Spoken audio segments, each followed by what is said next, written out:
अगर जो लफड़ा है यानी कि जो सबसे बड़ी समस्या है मनीष कश्यप के ऊपर वो एनएसए है। अगर एनएसए अगर हट जाता है, हाई कोर्ट हटाए या फिर सुप्रीम कोर्ट हटाती है, उसके बाद मनीष कश्यप बहुत जल्द बाहर आ सकते हैं। जो भी दूसरा और मामला है उसमें ज़्यादा दिन नहीं रहना पड़ेगा। जी, अगर एनएसए हट जाता है तो सबसे बड़ी समस्या उनके लिए एनएसए है। अगर वही समस्या मेरी खत्म हो जाए जिसके ऊपर समस्या है, अगर एनएसए ही खत्म हो जाए तो फिर तो नॉर्मल जो एफआईआर है उसमें उसको उनको प्रोसीड करना होगा बेल लेने के लिए। तो जो नॉर्मल प्रक्रिया होगी फिर जो जैसे आम कैदी लोग बेल फाइल करके बेल लेते हैं, फिर वही प्रक्रिया उनके पास बच जाती है। एनएसए जब हट जाता है तो सबसे बड़ी समस्या वही है। अगर वही हट जाएगी तो फिर कोई दिक्कत नहीं होगा।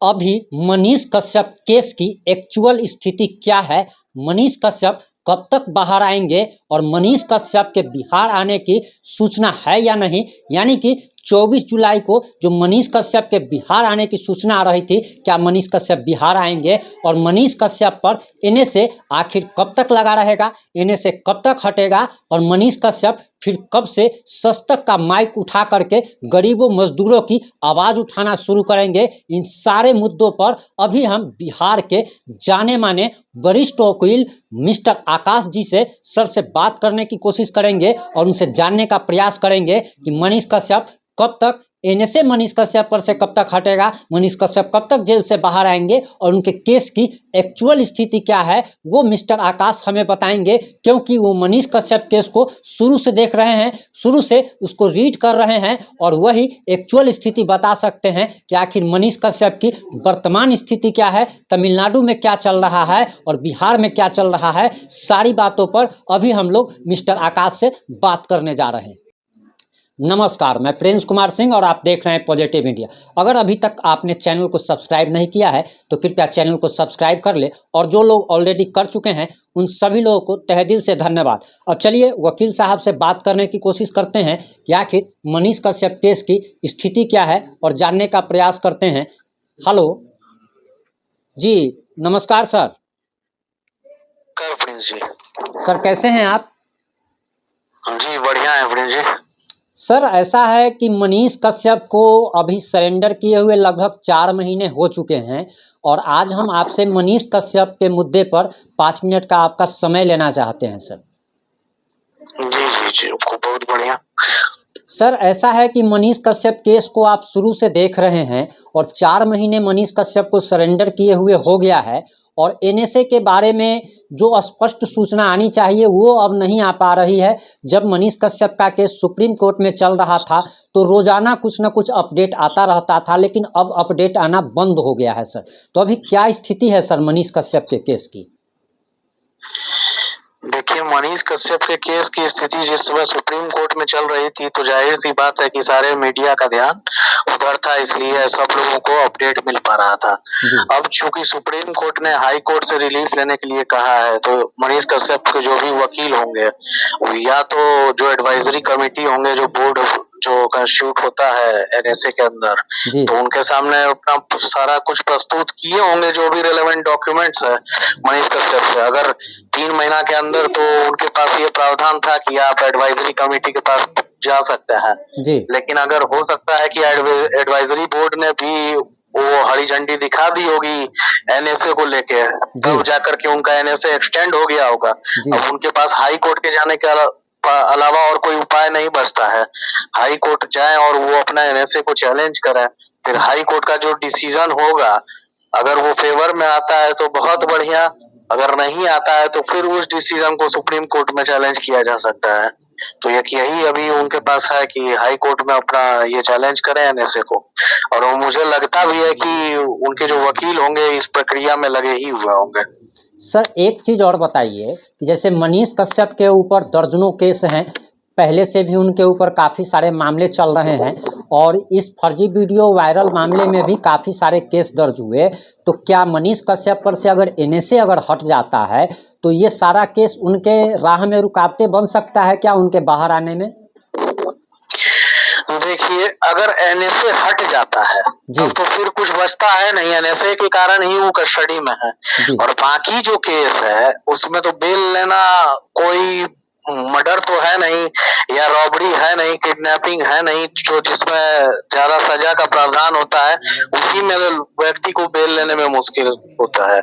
अगर एनएसए हट जाता है तो फिर बाकी का जो केस होता है, जो भी सेक्शंस होता है, वो सफिशिएंट कस्टडी में गुजार चुके हैं जिससे उनको बेल मिल जाएगा आसानी से। अगर एनएसए हट जाता है तो जाहिर सी बात है उनको फिर कोई ज्यादा दिन तक अंदर रहने की जरूरत नहीं है, वो बेल लेके सभी केसों में बाहर आ सकते हैं। सर ऐसा बहुत सारा न्यूज मीडिया वाला चला रहा है, बहुत सारे लोग इंटरव्यू दे रहे हैं, कह रहे हैं कि मनीष कश्यप पर सिर्फ एनएसए नहीं लगा है बल्कि दर्जनों मामले हैं, उसे बाहर आने में समय लग सकता है। हाँ, समय देखिए, दर्जनों मामले हैं, सही है। अब आप हर एक मामले में बेल के लिए अप्लाई करेंगे तो जाहिर सी बात है कि थोड़ा समय लगता ही है। अगर एक केस में भी आप बेल के लिए जाइएगा तो डायरी होता है, डायरी कॉल किया जाता है, उसमें टाइम लगता है, उसके बाद मामले की सुनवाई होती है। इसी तरह अगर बहुत सारे मामले हैं तो सारे मामलों में आपको बेल फाइल करना होगा जी। और फिर सारे मामलों में बेल फाइल करने में जो भी समय लगे उतना समय तो लगेगा ही।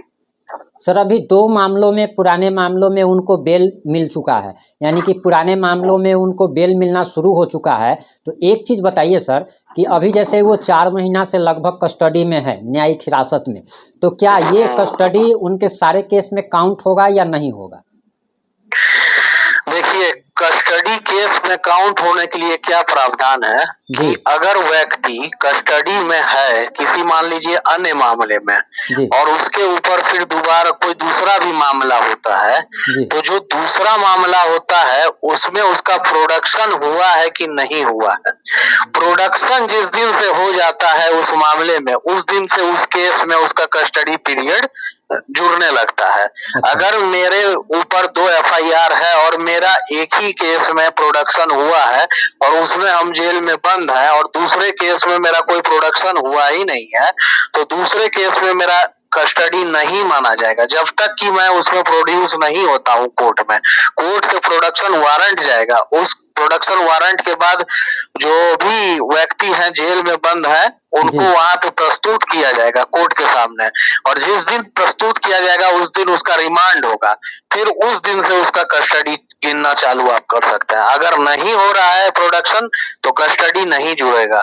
अच्छा, एक चीज़ इसमें से एक बात निकल के सर सामने आ रही है और यही चीज़ बहुत बड़ी बात हो सकती है और यही आरोप भी सरकार पर लग रहा है कि बिहार उनको लाया नहीं जा रहा है। तो कहीं यही तो साजिश नहीं है कि बिहार उनको नहीं लाया जा रहा है ताकि दूसरे केस का जो है वो प्रोडक्शन चालू ना हो सके और इसको कस्टडी में काउंट ना हो सके? जी देखिए, अगर बिहार से प्रोडक्शन वारंट इशू हुआ है, अगर होता है तो जाहिर सी बात है उस केस में उनको प्रोड्यूस करना चाहिए बिहार पुलिस को। जैसे कि तमिलनाडु पुलिस ले गई जब थी तो प्रोडक्शन वारंट वहां से इशू हुआ था, तो प्रोडक्शन वारंट इशू हुआ था बेऊर जेल में। उस समय मनीष कश्यप थे, तो मनीष कश्यप को बेऊर जेल से तमिलनाडु लेके गया था यहाँ बिहार पुलिस की। हाँ, तो उसी तरह अगर बिहार के कोर्ट से प्रोडक्शन वारंट इशू होता है तो जाहिर सी बात है कि बिहार पुलिस जाएगी और उनको वहां तमिलनाडु से बिहार लाएगी। तो अब हो सकता है कि इसमें स्टेट के ऊपर बहुत सारी रिस्पॉन्सिबिलिटी रहती है, जैसे कि वो अपना कारण बता सकते हैं। जैसे कि बहुत खूंखार अपराधियों को आपने देखा होगा कि जब जेल में बंद रहते हैं उनका एक जिला से दूसरे जिला या एक स्टेट से दूसरे स्टेट प्रोडक्शन रहता है, तो वो लोग मांग करते हैं कि मेरा वीडियो कॉन्फ्रेंसिंग के जरिए प्रोडक्शन करवा दिया जाए। तो इस तरह से गवर्नमेंट अपना ये कहती होगी, अगर उनको देना होता है कोई एक्सक्यूज कि इस कारण से इसको हम नहीं ला जा सकता है, लेकिन प्रोडक्शन तो होना मस्ट है। मनीष कश्यप का अगर कोई कोर्ट प्रोडक्शन वारंट जारी करती है तो वहां उनको बिल्कुल ले जाया जाना चाहिए जिस दिन से प्रोडक्शन होगा, क्योंकि उसी दिन से रिमांड के बाद उनका अवधि जुड़ेगा कि कितने दिन से वो कस्टडी में है। सर ऐसा है कि बेतिया कोर्ट के मुख्य न्यायिक दंडाधिकारी ने 3 बार आदेश दे चुके हैं कि सशरीर पेश किया जाए, फिर भी उनको बिहार नहीं लाया जा रहा है। अब इसको लेकर के तमिलनाडु पुलिस के 2 कांस्टेबल हाजिर हुए थे और उन्होंने भरोसा दिलाया कि 24 जुलाई को लाया जा सकता है। दूसरा एक खबर आया कि मनीष कश्यप के भाई करण कश्यप ने पटना हाई कोर्ट में यानी कि राज्य के सबसे बड़े कोर्ट में पिटीशन दायर किया है कि कोर्ट की अवमानना तमिलनाडु पुलिस कर रही है। तो क्या आपको लग रहा है कि इसमें हाई कोर्ट कुछ हस्तक्षेप करेगा? देखिए, अब पिटीशन वो क्या डाले हैं, सबसे पहले तो पिटीशन उनका देखना पड़ेगा इस चीज के लिए, क्या रिलीफ के लिए वो गए हैं। जब सीजीएम प्रोडक्शन वारंट जारी करता है और उसके एवज में तमिलनाडु पुलिस रिप्लाई देती है अपना, तो वो रिप्लाई से क्या सीजीएम संतुष्ट होते हैं कि नहीं, और अगर संतुष्ट होते हैं तो वो अवधि बढ़ाने के लिए अलाउ करते हैं कि नहीं।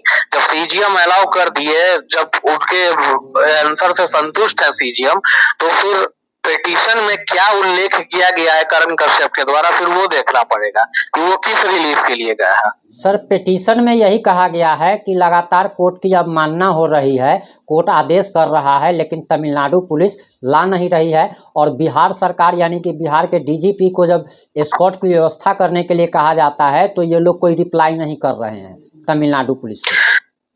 तो जिस कोर्ट की अवमानना हो रही है उस कोर्ट का क्या स्टैंड है, उस कोर्ट के तरफ से कोई अवमानना का ये इशू किया गया है कि नहीं?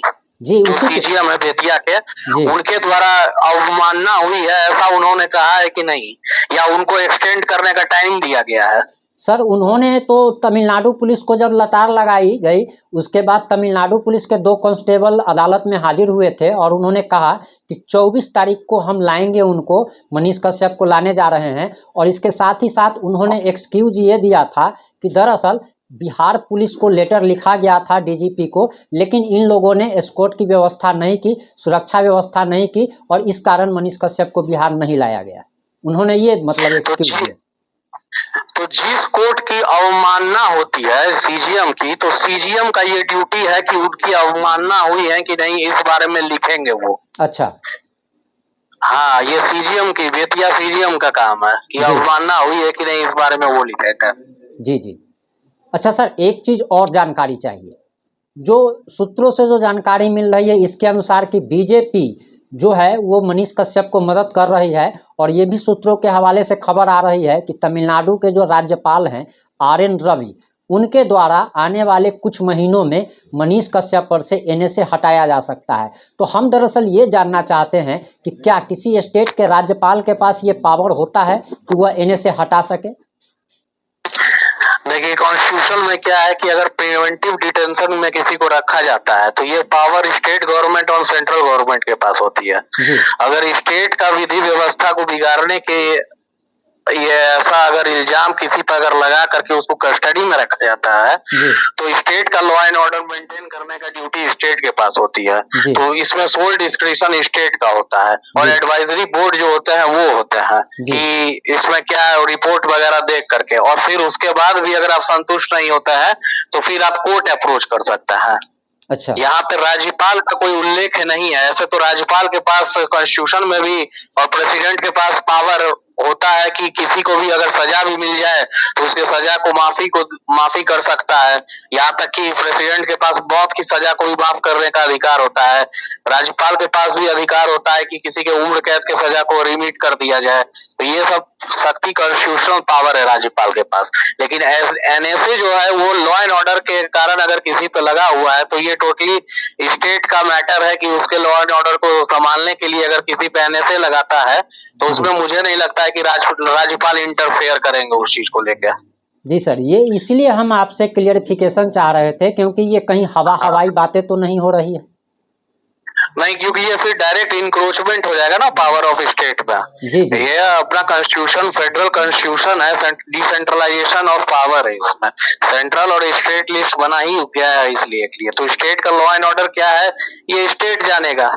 तो स्टेट को अगर लगता है कि ये व्यक्ति से लॉ एंड ऑर्डर यहाँ पे सिचुएशन दिक्कत हो जाएगी तो वो एनएसए अगर किसी पे इन्वोक किया है तो सेंट्रल उसमें सेंट्रल इंक्रोच नहीं ना कर सकता है वो। जी जी।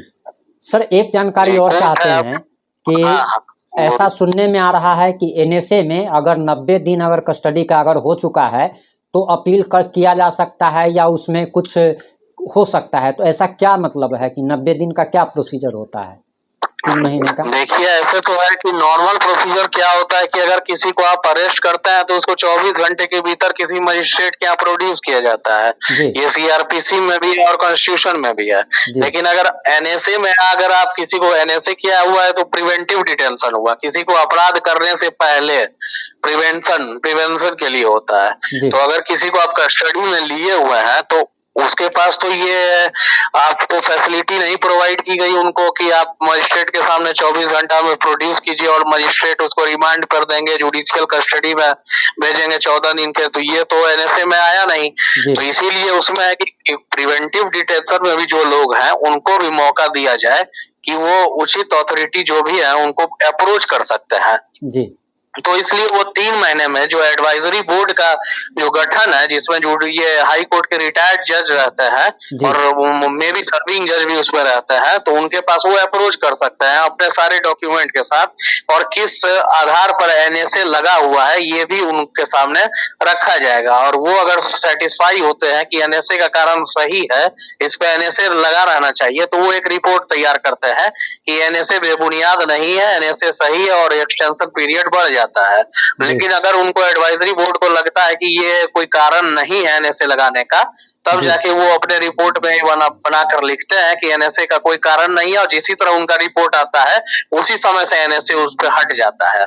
तो इसीलिए 3 महीने का एक प्रावधान दिया गया है कि आप एडवाइजरी बोर्ड के सामने प्रस्तुत हो सकते हैं और अपने केस को प्रेजेंट कर सकते हैं। सर अब लास्ट सवाल है हमारा कि मनीष कश्यप पर से एनएसए हटने की उम्मीद जो है वो अगर लोगों द्वारा कहना है कि सरकार दुर्भावना के ख्याल से फंसाई है, तो मान लीजिए कि सरकार अगर लगी हुई भी रहती है तो मनीष कश्यप को कितने दिनों में रिलीफ मिल सकती है, कितना समय लग सकता है, एक लगभग पूछ रहे हैं सर अप्रॉक्स? देखिए अगर अप्रोक्स कोई समय कानूनी प्रक्रिया में अगर आप किसी भी कोई वकील से पूछिएगा तो इसमें क्या समय लगेगा, तो कोई वकील नहीं बता सकता है कि इसमें क्या समय लगता है किसी भी चीज में। आप दूसरी बात, अब किसी का बेल फाइल है तो अगर आप पूछिएगा कि बेल फाइल करने में और उसको निकलने में क्या समय लगेगा, तो ये शायद मुझे नहीं लगता कि कोई वकील बता पाएंगे इसका सही जवाब कि बेल फाइल होगा, उसके बाद डायरी कॉल होगा, मजिस्ट्रेट रहेंगे नहीं रहेंगे, क्या होगा, ये भविष्य पे डिपेंड करता है बहुत सारी चीज। और यहाँ पे मनीष कश्यप का जहाँ तक बात करें तो ये हाई कोर्ट अप्रोच कर सकते हैं, ये जितनी जल्दी हाई कोर्ट अप्रोच करेंगे और मुझे लगता है कि इनके वकील साहब हाई कोर्ट अप्रोच किए होंगे, वहाँ मामला पेंडिंग होगा, जिसी तरह सुनवाई पे आएगा वो मामला तो हाई कोर्ट का जो डिसीजन होता है, अगर हाई कोर्ट अपना सोल डिस्क्रिप्शन है वहाँ पे अप्लाई जो भी करते हैं और इनको अगर राहत देना होगा तो हाई कोर्ट राहत दे सकते हैं। अगर हाई कोर्ट से राहत नहीं मिलती है तो अगर हाई कोर्ट भी कंफर्म करता है तो उस ऑर्डर को ये अपील कर सकते हैं, चैलेंज कर सकते हैं सुप्रीम कोर्ट में। फिर अब उसमें सुप्रीम कोर्ट में फाइल होगा, फिर सुप्रीम कोर्ट सुनवाई करेगी, उसके बाद क्या निष्कर्ष निकलता है उसके बाद पता चलेगा। यानी कि सर अगर जो लफड़ा है, यानी कि जो सबसे बड़ी समस्या है मनीष कश्यप के ऊपर वो एनएसए है, अगर एनएसए अगर हट जाता है, हाई कोर्ट हटाए या फिर सुप्रीम कोर्ट हटाती है, उसके बाद मनीष कश्यप बहुत जल्द बाहर आ सकते हैं, जो भी दूसरा और मामला है उसमें ज़्यादा दिन नहीं रहना पड़ेगा। जी अगर एनएसए हट जाता है तो सबसे बड़ी समस्या उनके लिए एनएसए है। अगर वही समस्या मेरी खत्म हो जाए जिसके ऊपर समस्या है, अगर एनएसए ही खत्म हो जाए तो फिर तो नॉर्मल जो एफआईआर है उसमें उनको प्रोसीड करना होगा बेल लेने के लिए। तो जो नॉर्मल प्रक्रिया होगी फिर जो जैसे आम कैदी लोग बेल फाइल करके बेल लेते हैं, फिर वही प्रक्रिया उनके पास बच जाती है। एनएसए जब हट जाता है तो सबसे बड़ी समस्या वही है, अगर वही हट जाएगी तो फिर कोई दिक्कत नहीं होगा।